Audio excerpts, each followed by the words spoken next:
embraced the military side of their relationship with the United States far more closely. And they've been very ambivalent in the six-party talks with a much greater focus on abductees than on denuclearization. I'm going to be tight on time, so let me try to move this forward a little bit.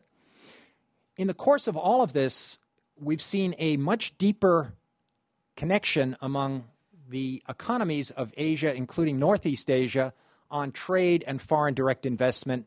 East Asia is becoming much closer and much more integrated as a consequence of their economic interdependence.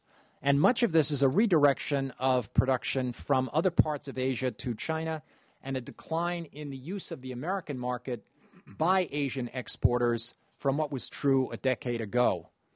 This is just a quick graphic on Asian trade, but it's going up. It's in the 56, 57% range, closing in on the same levels as the EU. If you look at Northeast Asian trade, in the period since the crisis, the trade between Japan and China has gone up very significantly. The red line is Japan-China. The green line is Japan-Korea. That's gone up dramatically. Japan-Korea has gone up. And Japan's trade levels have seen a very sharp diminution in trade with the United States. Exports to the United States and imports from the United States, these two lines have gone down very dramatically. And this doesn't come out as well as I would have liked, but this is an overall indication of the general decline in the G7's control of world GDP and the rise of Asian shares. The central point, two central points to make here. The U.S. was once a dominant market for Asian exports, and all of this has gone down. Ballpark, the Japanese used to send 32, 33% of their exports to the U.S. That figure's about 16% now. The South Koreans, 34%, down to about 10%. ASEAN, it's been about half. Hong Kong, down from 24, 25 to 11%. We've seen a huge increase in China. China has now moved from 8% to 18%. And what you're seeing is an awful lot of what used to be exports from Asia to the United States have become exports from Asian exporters to China for final production and eventually export to the United States. But it puts China in a powerful position as the intermediary between Asian exporters and their ultimate destination in the U.S. Now, I'm going to be much more brief on this. During the Koizumi period, we saw Japan move very closely in the post-9/11 period to a very sharp shift from reliance on economics to a reliance on military security and a close embrace of the United States, a transformation of a number of Japanese security policies, support for the mission in Afghanistan, in Iraq, ships sent to the Indian Ocean, troops sent to Iraq, a change in the character of the once weak self-defense agency in Japan to a stronger defense ministry. The Coast Guard has been built up, an actual confrontation with a North Korean spy ship, and then in the course of all of this, Koizumi's embrace of the United States and his constant visits to Yasukuni Shrine, which is sort of seen as a hotbed for conservative and right-wing thinking and denial of World War II by many outside of Japan, led to massive protests across Asia and to a deterioration in Japan's relations with both China and South Korea. We saw some continuation of these policies with Abe Shinzo. He did move toward normalization or improved relations with Japan and Korea, but simultaneously he was strongly in favor of what he was calling a beautiful Japan, a tradition that has some very nice elements to it, but that in much of Asia was interpreted as meaning a return to some of the earlier, more nationalistic visions of Japan. And Abe was followed by Fukuda, but then again by Aso with his so-called Arc of Freedom and Prosperity to bring a values coalition of democratic countries, which was pushed by Japanese conservatives and was seen by the Chinese as another effort at surrounding or containment of China. Most recently, we've seen some trilateralization going on. And I think there have been two different sets of trilateralizations.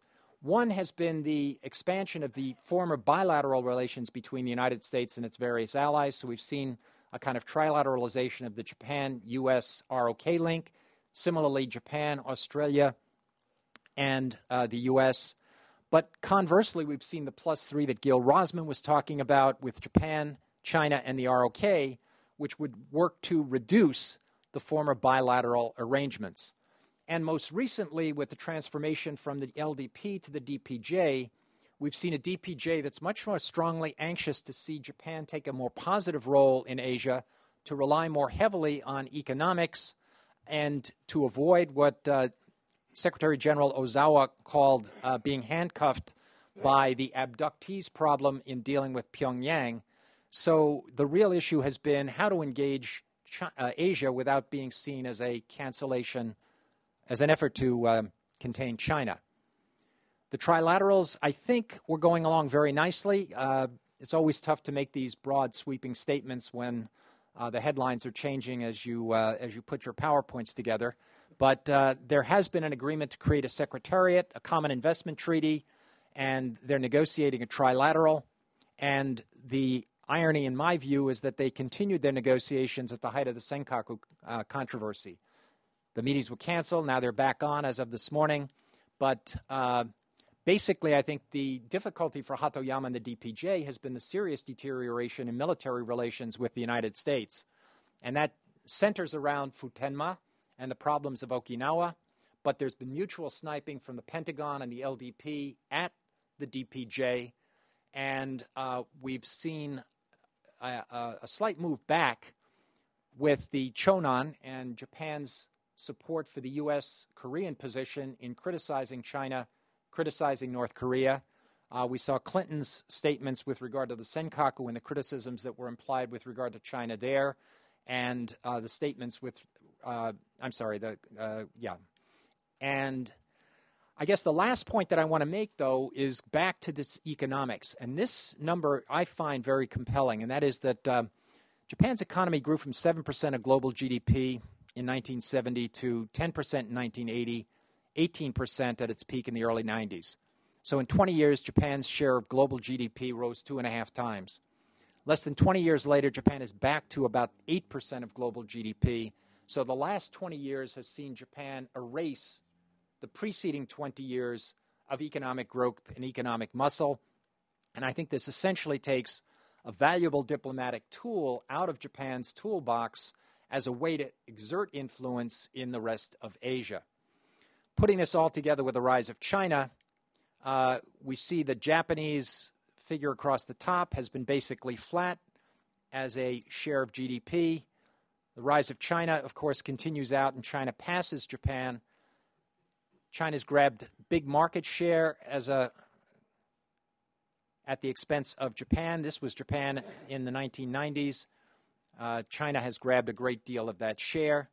And so the DPJ is trying this new growth strategy as a way to embrace Asia and to move Japan's economy forward and to gain increased muscle. But basically, it seems to me that Japan has found itself in this awkward position of ambivalence regarding the balance between the U.S. and Asia, how to be positive in regard to both and to find a balance between both, and the seeming inability to revitalize its own economy, which had long been a source of its influence with regard to Asia and the United States, puts it in a position of being a much weaker player, both regionally and globally.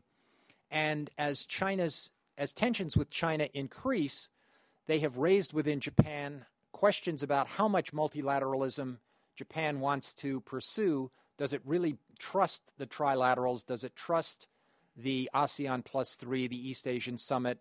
Or is it going to be more necessary for Japan to turn back to its former and powerful security relationship with the United States? And this, I think, is where Japan now finds itself. So let me stop on that note. Thanks. Okay. Thank you very much.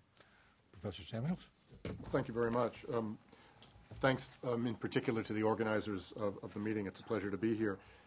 TJ has given us a fairly broad and comprehensive account of Japan's foreign economic and security policies. And I like the paper very much. I agreed with most really of what he said. So what I wanted to do is organize my response around 4 points in the paper that I think ought to be brought out in sharper relief, specifically as regards the diplomatic and security issues. And they are the following 4. First, the relative importance of norms versus interests in Japanese foreign policy making. This is an echo, in a way, of the first panel, and I think it's important, this issue of multilateralism and how much it really matters. Second, the relationship of Japan to the 2 Koreas. Third, Sino-Japanese relations. And finally, Japan's own debate about national security, which I think goes on and is unresolved and is profoundly important. So first, this issue of norms versus interests. It's conceptual, and I'm only going to flick at it very briefly, but this is how TJ began his paper. And I agree with him that however much multilateralism may be preferred by Tokyo, it's typically subordinated to domestic politics and to calculations of national interest. No surprise here.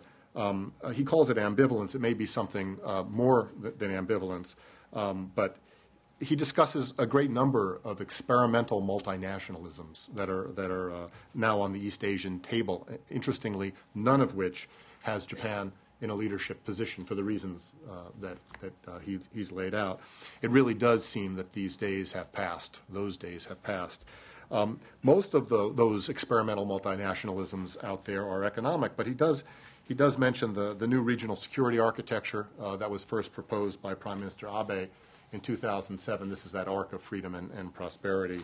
And for me, that's Exhibit A in any case that's going to be made, that Japan, like all other countries, uses norms as a cover for interests.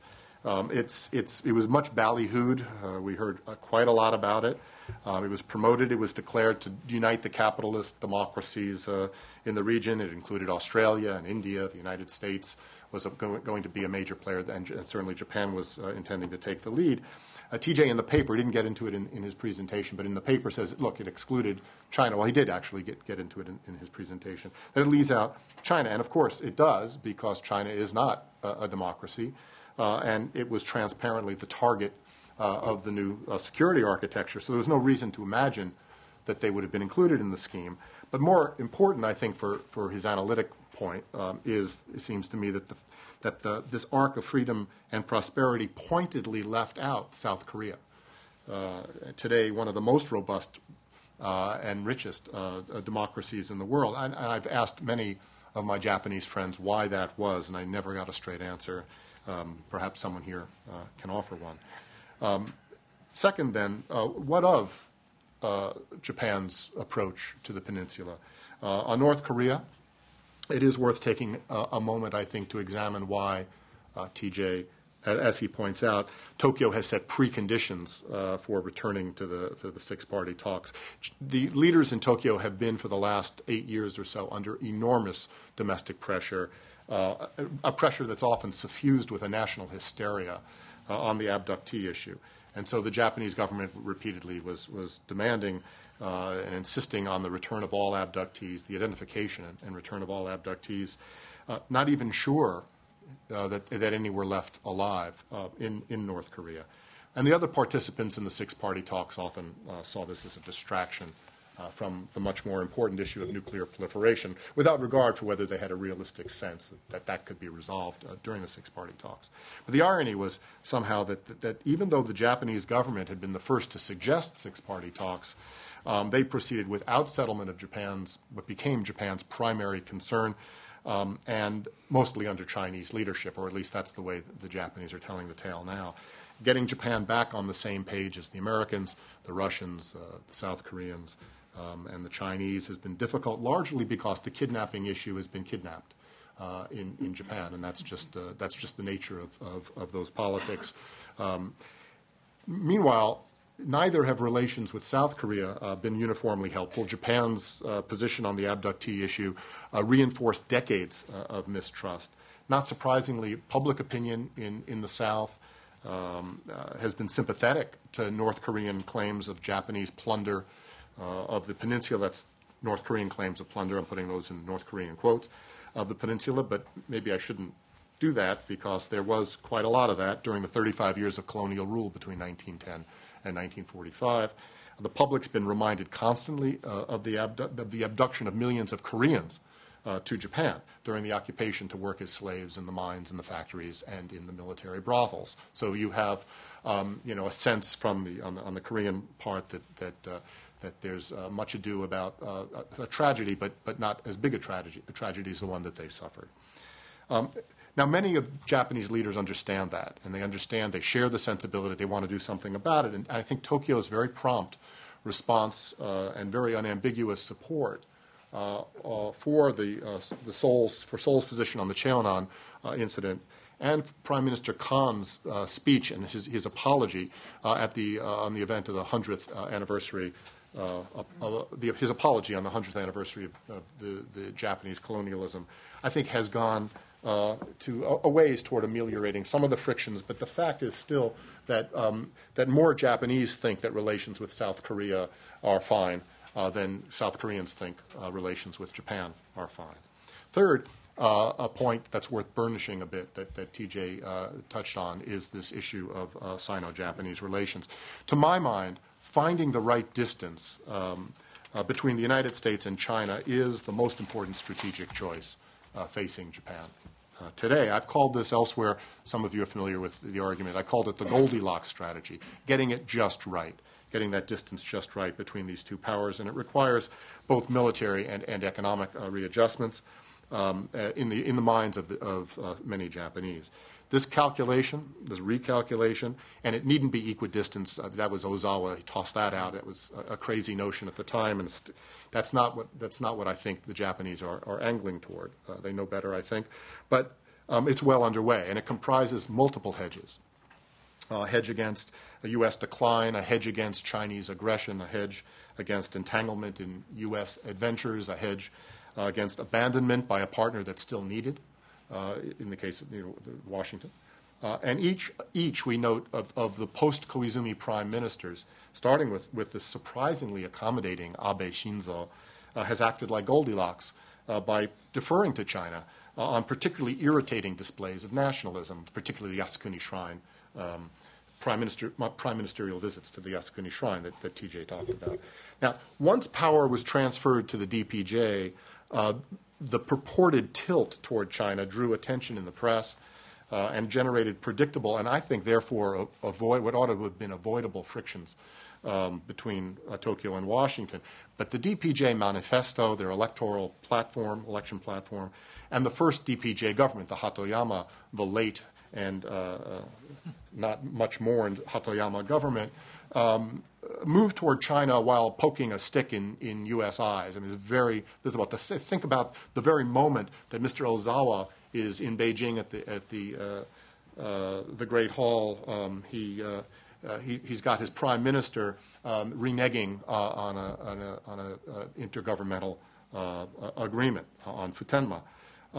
Japanese leaders know and are preoccupied with the idea that they have to prepare for an era in which China is at least the equal in their concerns as the United States. And this has generated a very active discourse on regional institution building, the ones that TJ's described, and I think accurately, particularly among those who are attracted to the idea, and there are many in Japan who are attracted to the idea of a life beyond the alliance and dependence upon the United States, but they're not yet prepared to walk away from it for perfectly good and understandable realist reasons. Many of them are associated with the DPJ, and for them, Japan's Asian and American relationships ought to be balanced more effectively, and the migration of Japan's strategy from one centered on becoming normal in military terms is in alliance with the United States is toward one that's centered on becoming normal in more comprehensive terms, but that is by getting its relations with the two great powers just right. It's a tricky business. So it ought to be no surprise that the recalibration has not been linear. It may have started under the LDP after Koizumi. The first Goldilocks were actually LDP politicians. It's not surprising that it started after Koizumi because he had gone to the Yasukuni Shrine every year, and he was the one poking sticks in China's eyes. But it ended, at least temporarily, when Hatoyama left. That is, it ended under the DPJ after Hatoyama, and I'm referring here now to the Senkaku Diaoyu imbroglio that we've already heard much about. China, in the midst of its own succession process, has seen this as a violation, or some claim that it has seen this as a violation of a fishing accord from 1997. But it wasted no time in escalating the incident, and it seemed to most analysts, and certainly to most Japanese, that Beijing's performance was shockingly inept and heavy-handed, and that it continues to be so. In fact, this morning's Financial Times had a story about how they've now singled out Mai Haraseiji as the villain in the drama. This is, interference in the domestic affairs of another country, perhaps, you might say. But for a decade or so, as we heard this morning, China was doing so well in putting on the happy face, its peaceful rise, and so forth, without, that is deepening its global influence without overtly shaking up the status quo. It absorbed the call by other powers that it be a responsible stakeholder, and it was making many of the right contributions. Soft power was its diplomatic tool of first choice, and so forth. There was unevenness in this, of course, but it was ahead of Japan in dispatching forces, anti-piracy capabilities off the Somali coast. There was a fairly steady hand there. This time, it seems to most Japanese that China's lost its way, harassing the Japanese ambassador in the middle of the night, cutting off exports of rare earth metals, arresting Japanese businessmen who actually were there to clean up the weapons that were left over from the Second World War, demanding an apology, demanding compensation for the treatment of the ship captain. All of this was somehow is seen somehow and understandably as unbecoming of a responsible stakeholder. There's no question, it seems to me, that the reputation of China has been tarnished by what is an over-the-top response here. In one very intense week of diplomacy, Beijing undercut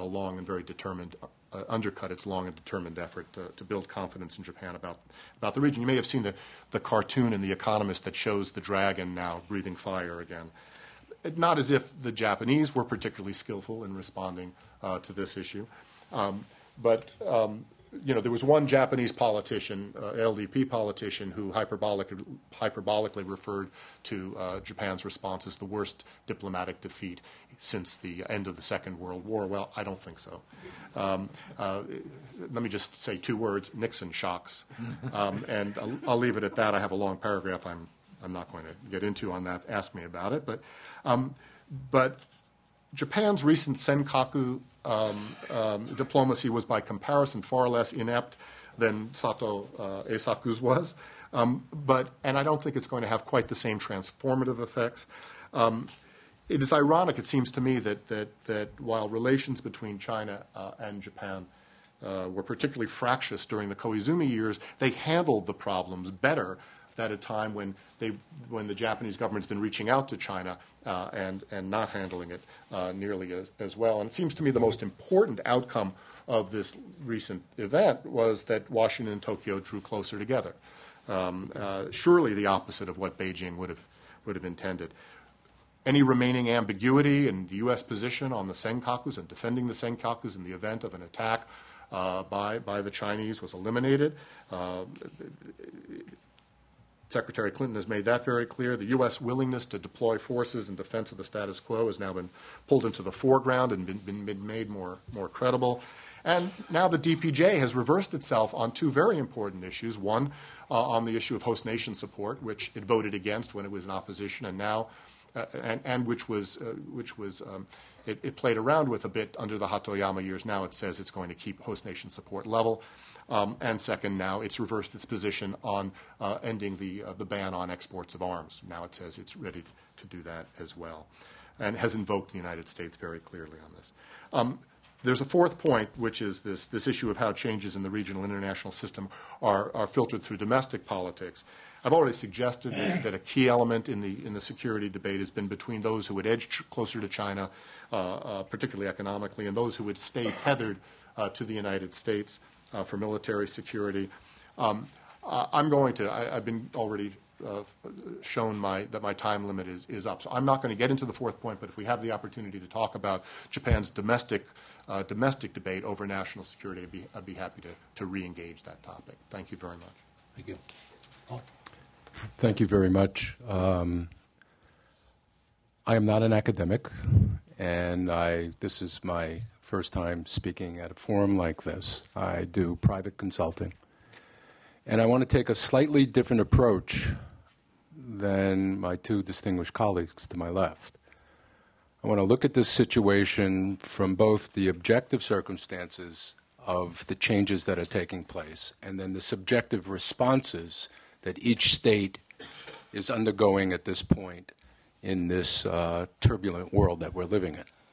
First, I want to assert that the world is going through a global reorganization, and that each country domestically is going through a political reorganization. And this has impacted Japan, China, Northeast Asia, and the globe as a whole. The reason for this dramatic change that is taking place, and including in our own country, is because of the economic and financial crisis. That the traditional alliances, the traditional arrangements have all been called into question, including NATO, including U.S. European relations. Now, all of a sudden, Europe is more of a backwater of U.S. strategic policy. We've shifted from an Atlanticist arrangement to an Asia-Pacific arrangement. And I think we're in a completely new strategic development that is yet to be fully impacted on the countries that we're now interacting with, again, especially in East Asia. I think there's a constant underestimation in the East Asian community of the U.S. engagement of East Asia again. So much so that when President Obama spoke in Tokyo, announcing that he is the first Asia-Pacific president, that this was greeted with a great deal of skepticism and ridicule. But if you look at how our hands and feet have moved into this environment, it is the beginning of a new reorientation of American strategic priorities. It doesn't mean we're going to abandon Europe, we're going to dissolve NATO. NATO is integral to U.S. strategic policy. But our strategic emphasis over the next 10 to 20 years is going to be East Asia. And it's in that context that I think we should look at the various responses that we are now seeing from China, Japan in particular, and the Koreas. First, I want to say that your paper was terrific. It conceptualized, I think, many of the tensions within the Japanese system at this point. My tendency is to not bifurcate economic financial issues with security issues, even though in the West we tend to do that. And in Asia, and especially in China, and perhaps so in Japan, there's a greater integration of these issues to where political decision-making is not separate from financial and economic or diplomatic, that the decisions are essentially political, that if you approach this thing from a political economic view as opposed to a traditional classical economic view, given the discrediting of the Western economic and financial model in terms of how East Asia is responding, you get a different appreciation of how Japan and China in particular are responding to the present situation. If you look historically, and I think my view is that the tension in Japan has always been between their East Asia co-prosperity sphere alignments, that it's always been there. And people dismiss many of the nationalists in Japan as just, revisionists attempting to rewrite history. But the Japanese culturally are more integrated psychologically in the Asian model than they are to the Western model. They've adapted to the Western model because of the defeat in World War II, and we essentially remade Japan. For better or for worse, we remade Japan. And this is a dynamic that still weighs very heavily in the Japanese psyche.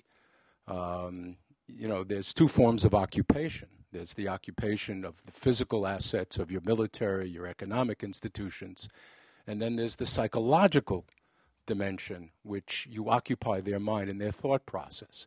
And the Japanese, since the end of the Cold War, have faced a dilemma of how do they get out of this mindset that they're completely dominated psychologically as well as politically by the United States.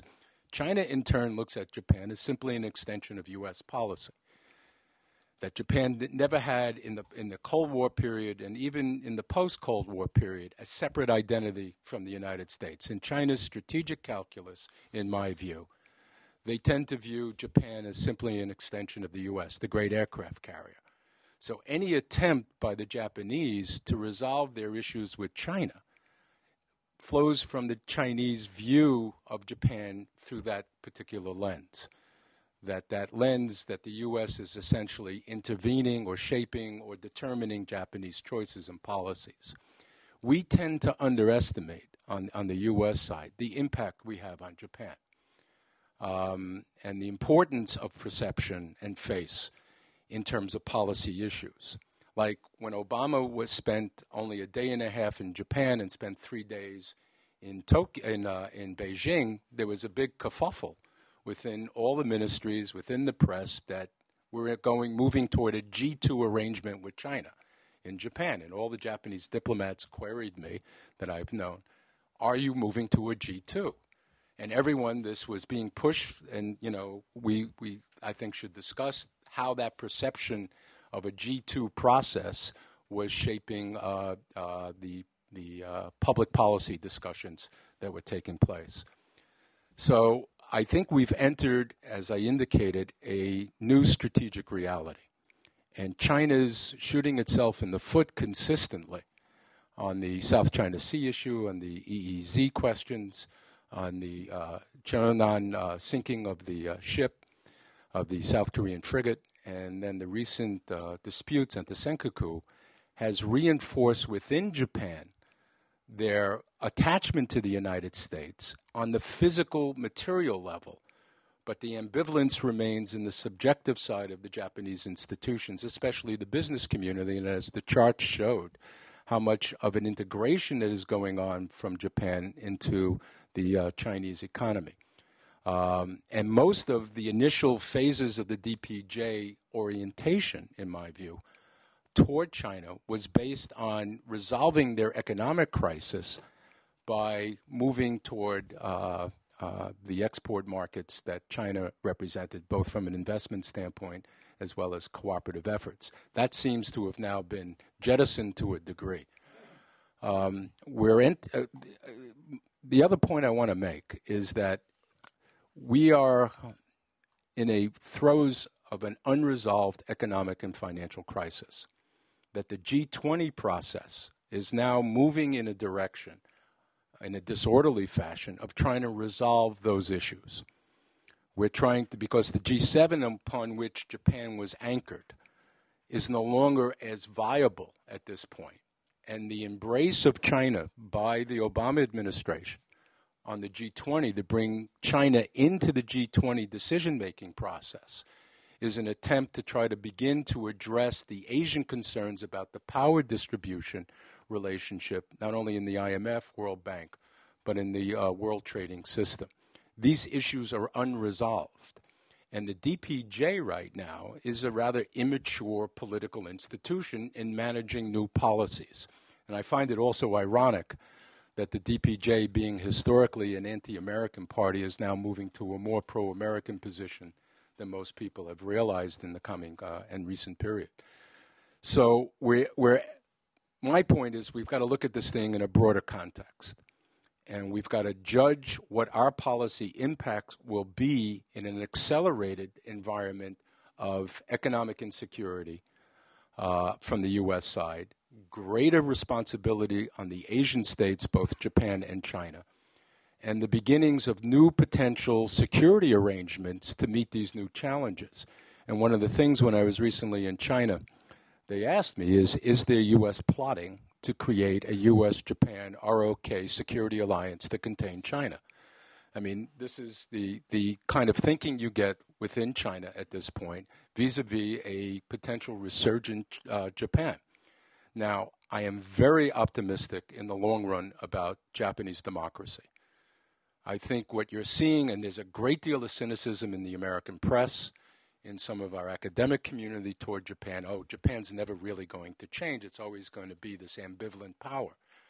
What I see happening, and I think many of our friends in the foreign ministry in Japan are somewhat disgruntled over how things are being handled, is for the first time you have Japanese politicians attempting to take real responsibility for policy, that they're not just being scripted by the Ministry of Foreign Affairs, and that you're seeing both a lot of positive things coming out of the Khan cabinet and many negative things out of the Khan cabinet.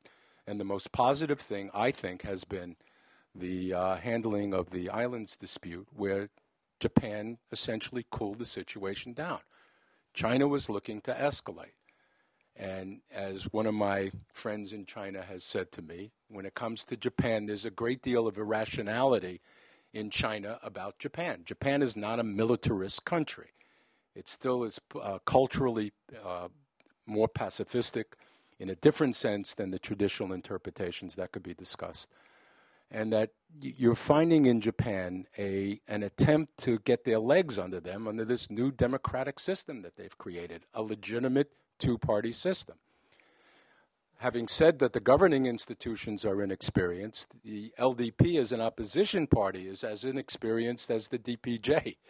The LDP has not found its legs in terms of how to manage being a legitimate opposition, and they resort to this very polemical approach that Professor Samuels identified, declaring that this was the worst diplomatic defeat. And I actually looked at it as a diplomatic victory for Japan relative to the tensions and problems that we're confronting in Northeast Asia at this point.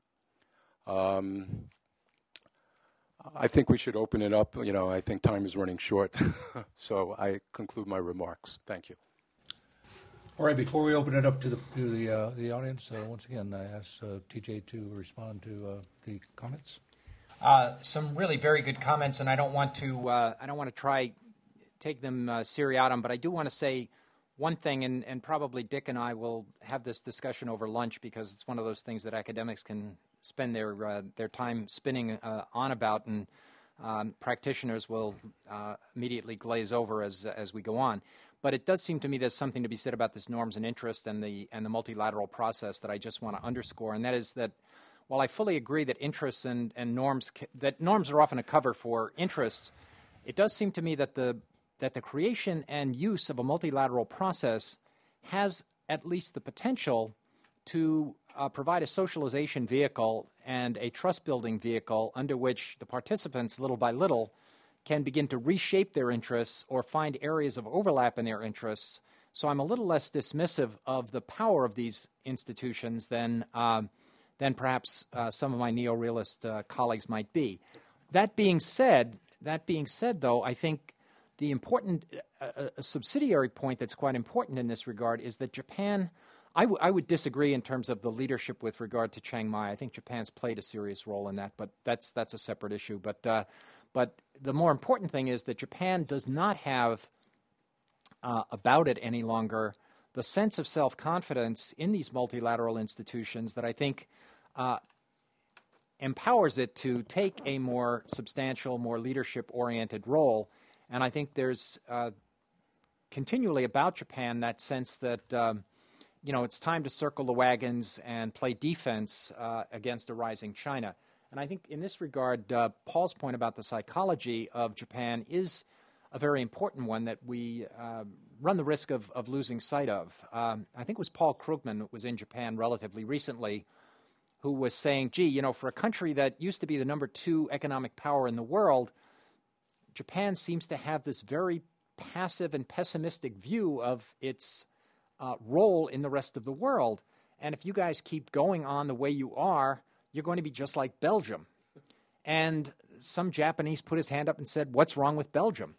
And I don't want to get into the debate about what's wrong with Belgium or not, but the the point is that I think many of us outside expect a Japan that is going to be more proactive on a variety of institutions, formats, forums in articulating and pressing for its own interests. And I think within Japan, there's become a much greater orientation towards self-reflective, almost xenophobic navel gazing. At the risk of opening up a completely different topic, the one thing that I think is most indicative of this is the fact that when you look at the number of Asian students studying abroad, you see an astronomical jump in the number of Chinese, Indians, South Koreans studying in the U.S., Australia, or in their own in countries that are neighboring in Asia.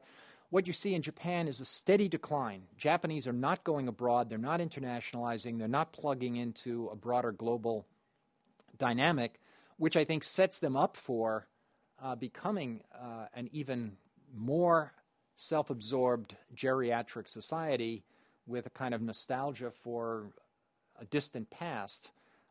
Dare I suggest with November 2nd out there that that we may see a move of the Japanese toward what we're seeing in the United States with the Tea Party, and that is kind of a nostalgia for a past that is probably never going to be recreated. And I suspect that many Japanese are looking for a 1960s or 1970s and 1980s Japan that ain't coming back. Yes, sir. I guess it's too close to lunch. I'm Eric McVaden in the Institute of Foreign Policy Analysis. I couldn't help but think of Belgian pommes frites reaching Asia. We have good fried potatoes there. Be a welcome change. With respect to Northeast Asian security, I think we've seen in the past decade or more a radical change in the position that China has and the position of U.S. and China together in Northeast Asia. China is, to a significant degree, a partner. But two anecdotes come to mind. I had a senior Japanese naval officer to say, okay, you're married to the damn Japanese, but every once in a while turn around and give us a hug. We do some things to deserve that. I think there's something to be said for that. And then General Yamaguchi, when he was here, he's now retired now, he and Admiral Ota both said in the same year, I think it was 2009, do you folks realize when there is talk of your leaving Korea, which of course there were some smatters of about that period, a troubled relationship and so forth, there's a real question about the political viability of the U.S. staying in Japan once you're out of Korea. So I had been writing those words a long time. It was interesting to hear them come from the mouths of two thoughtful Japanese. I think that some of it opens up another debate. I wonder if I were a senior officer on active duty now, how I would be contemplating the value of U.S. ground forces in Asia and whether I would structure that relationship, if I were to start all over again, to resemble what it is now and what our needs are and so forth. What I'm saying is I see all of these factors working seemingly behind the scenes and wonder how it all works out. But it looks like to me that maybe even in my lifetime, that there's a chance that we see a radically different Northeast Asian regional security structure, and that maybe it's already there.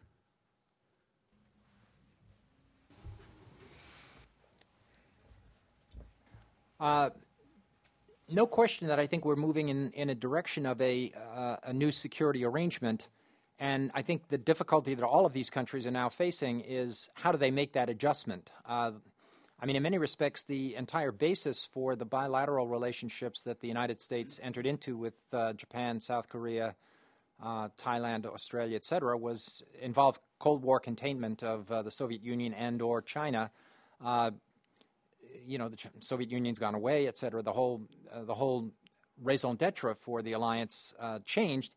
But then, of course, the self-justification on the part of the Americans for the alliance has also changed.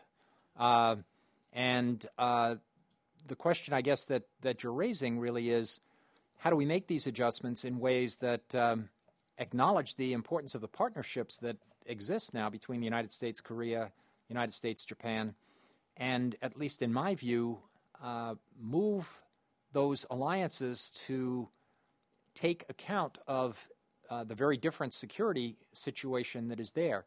And yeah, and a great deal of the difficulty, I think, is, continues to center around what do we do with China and what's China's long-term intention. And I think nobody's got that quite correct or quite clear.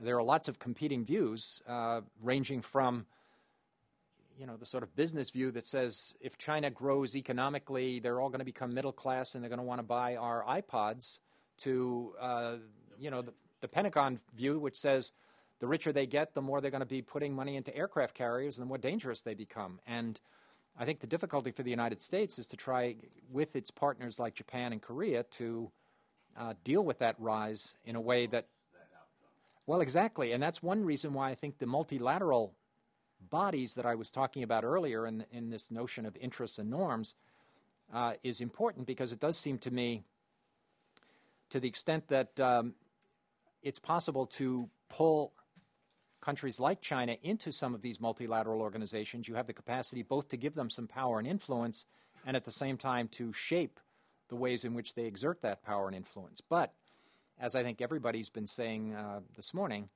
over the last couple of weeks, China looks like it's moved from an orientation toward a peaceful rise to an orientation toward a prickly rise, and that makes everybody very skeptical. And I'm sure that on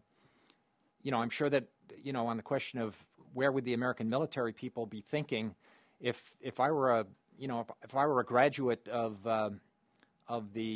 West Point today, looking at China, I'd be saying the language I would need to study is Chinese, because that's going to be the immediate enemy. But 2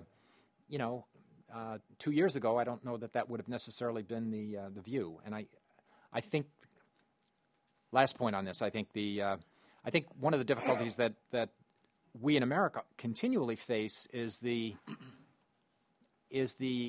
difficulty of reconciling our perceptions of American self-interest with the often very different perceptions of national self-interest by our allies.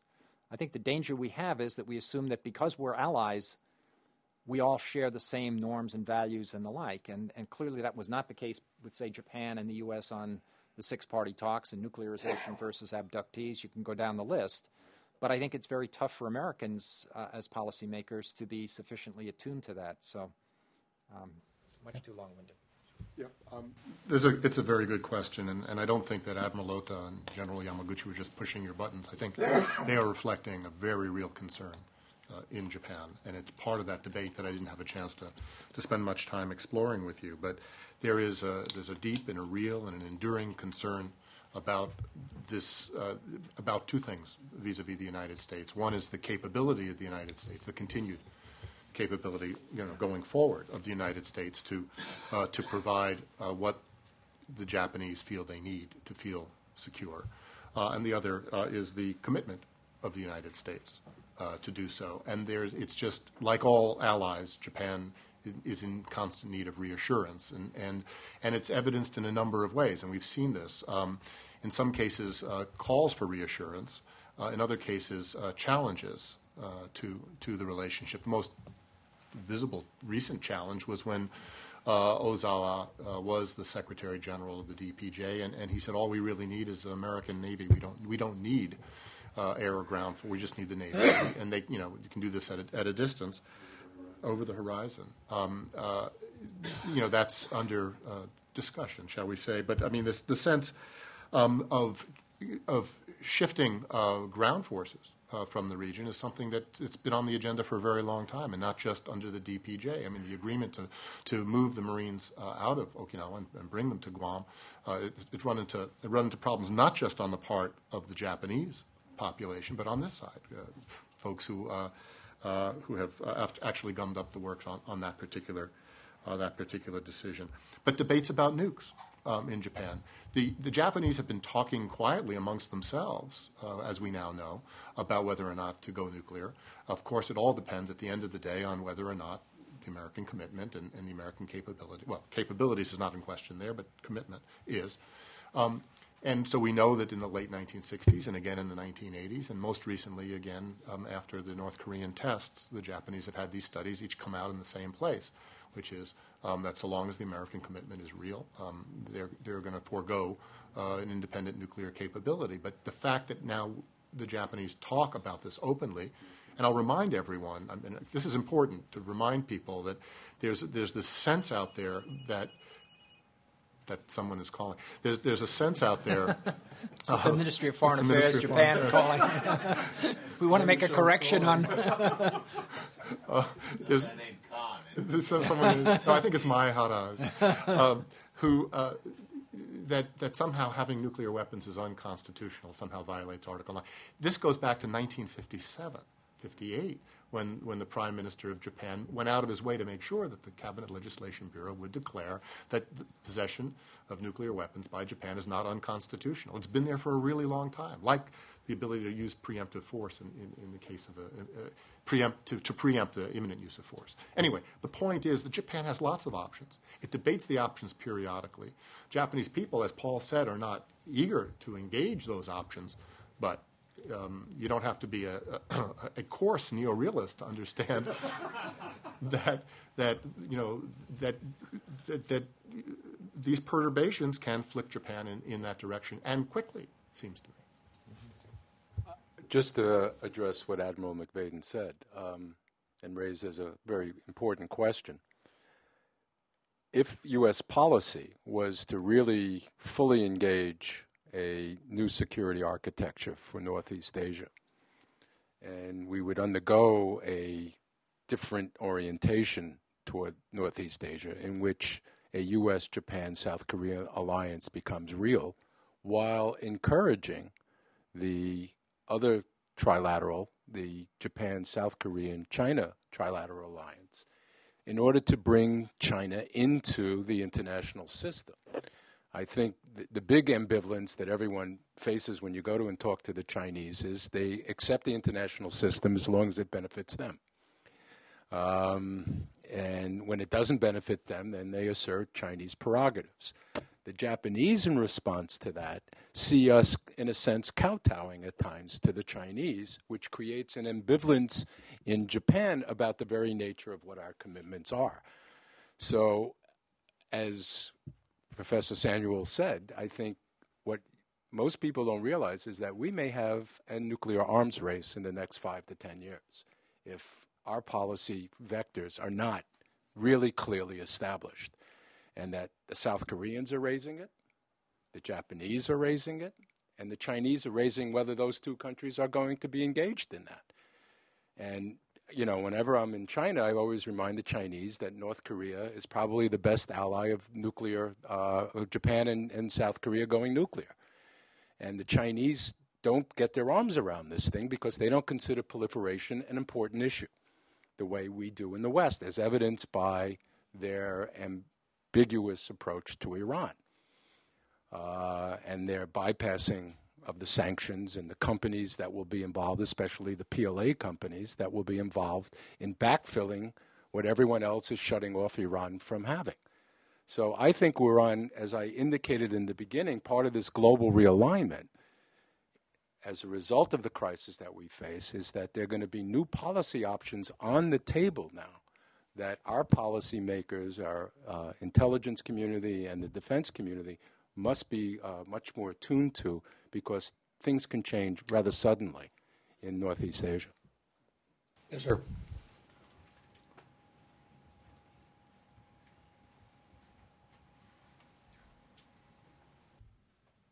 Thank you very much, Akira Chiba of the Japanese Embassy, and also a product of Berkeley as an overseas student. One quick update. It's not a correction. It's an update and a question. The update is the Japan-China summit did take place. The Chinese had canceled it, but after having found out that their allegation was ungrounded, Premier Wen approached Prime Minister Khan, so they did have a talk for about 10 minutes. Now, the question concerns what policy choice made by Japan would be good news to Asia. And as a Japanese diplomat, I have been trained all the while that we want to play Daddy Longlegs rather than Davy Crockett. We want to play the good guy, but not the strong guy. So much so that we are, now that we are the biggest overseas asset holder in the world, we try not to make it known, and we don't use it as a chip or anything. But the Chinese, which is lagging behind as a far number 2, seems to try to use it as a policy tool. And this is probably because of our history that was pointed out by Dr. Pempel in his slide, and also as a result of a commitment that we made to the United States as a result of our defeat.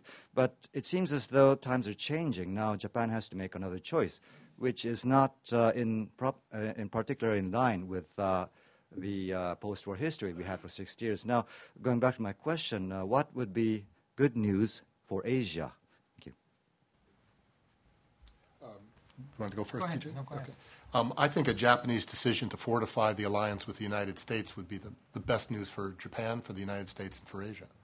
And I think we're seeing the beginnings of that, but it's not there yet. There's a lot of ambivalence still in Japan for all the reasons. I mean, Paul talked about the sovereignty issue, the sense that that there are those in Japan who this was on the psychological dimension that he identified.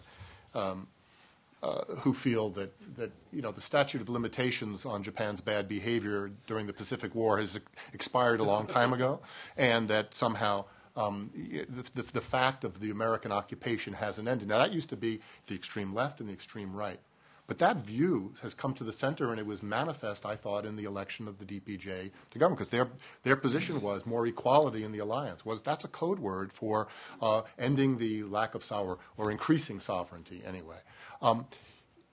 And that led to a lot of there was a disruption to the alliance. We have not had a reinvigoration of the alliance since the mid-late 1990s, at a time when it became clear, astonishingly and depressingly clear, that it wasn't built to do what alliances are supposed to do. And so we needed to put content into the alliance, and it was done. It was done successfully in the late 1990s. But we've been living with the way it was done as the world has changed all along the way. The world has changed, meaning China has come online in a very big way. So I think it's time. It's past time for the United States and Japan to do more than celebrate the 50 years of the alliance and pop champagne corks. I think it's past time to reinvigorate the alliance by raising really the difficult issues like the sovereignty issue and others, the issues that bother the United States, that bother Japan, and make the alliance more credible itself. No, I would only add that I would urge that in any reformulated U.S.-Japan alliance and a reinvigoration of that alliance, that the Americans be as prepared as the Japanese are expected to be to alter some of their behaviors as well. I mean, the difficulty I think too often is that we expect somehow that Japan will come on board with us. I mean, those are the phrases that are frequently used. But I mean, I think there are some really positive things that Japan can do with regard to the rest of Asia in a reconstituted alliance. I would like to see the United States take a more economically positive role in the rest of Asia in conjunction with Japan. There are lots of issues about development. There are lots of things to do with Indonesia. There are issues of piracy in the Malacca Straits area that in which the two countries could really play a positive and cooperative role for the rest of Asia. And I think it would be looking for those kinds of roles, encouraging cooperation in non-traditional security areas as well as the traditional hard power areas that would really contribute to a sense in Asia that Japan and the U.S. and the alliance has something more about it than simply containing China. I would just add one thing, and to support the two previous commentaries, that we don't preclude keeping China out of such an arrangement, that you always leave the door open to a potential adversary so that you could mediate and prevent the worst possible outcomes, i.e. a conflict, so that it is, and Mrs. Clinton said it very clearly, that we don't have a containment strategy against China. She said it at Hanoi, she said it in Honolulu. And that would be evidence that, if we were to leave that door open, a strong U.S.-Japan partnership that's a welcoming partnership for the stability of Asia, and leave that option open to China to join in that arrangement. Why do we have to have a Cold War approach, which I think is, the first time around took us 50, 60 years? I don't think we're going to have that kind of time frame to operate in this. So I think, rather, in terms of modern diplomatic parlance, smart diplomacy is what's required here with a strong military commitment. I would just add very, very briefly that I think there's a potential for a trilat between the U.S., Japan, and China. That, She just said that yesterday. yeah, I know. Okay, I didn't see that part. But I mean, I thought the Chinese originally proposed this and then backed away from it, but I have not been able to follow all of the nuances. But the point would be this would be a very positive step forward, I think, and give a venue in which a small enough number of countries with enough power could begin to try and mediate some of the difficulties. Sorry, Matt, can I just add one thing to, if I may? Okay, I won't even need a minute. But to underline and underscore something that TJ said, which I think is very important, which is it's going to take an effort on the American side to rethink the way it interacts and we approach our Japanese allies. And we should applaud the notion that Japan becomes normal, but the question is, what's normal? And the answer, I think, is there are many ways to be normal. You can be normal. Initially we thought Japan as a normal country is they're going to be just like Great Britain. Well, no. We should expect Japan to be more like Germany or more like Canada, a country that actually will exercise exercise its interpretation of its interests, and sometimes say no to the United States when it's doing things that this country doesn't believe, that country doesn't believe is in its interest. I mean, there are ways to be normal that we ought to be prepared for Japan to adopt. We have one more question. Unfortunately, we're at our time. And what you have to understand is I'm not in charge of this panel. Jan is in charge of this panel. And she gave me this, so I very much apologize. We are on a schedule for lunch. And once again, appreciate the paper and the responses. And again, join me in a round of applause for the panel.